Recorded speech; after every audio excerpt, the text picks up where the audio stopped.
So yan guys, kung napapansin nyo, yan, kunti-kunti na nagkakailaw yung kabuuan ng building. At lalong gumaganda yung kabuuan ng building na ito mo. Grabe, lalong lumiwanag. Pumugigar. Pumugi lalaw yung building. Ang ganda ng building, kaso biglang pumangit at pakita ako.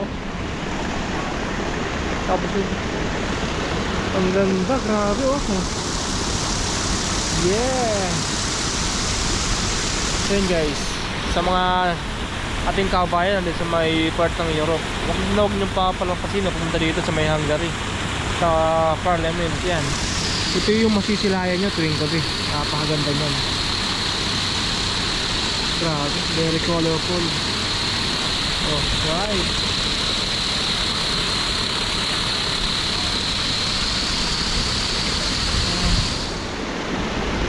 Angas. Yan po.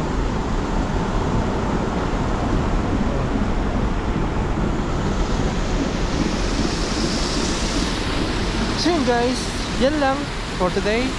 And uwi na.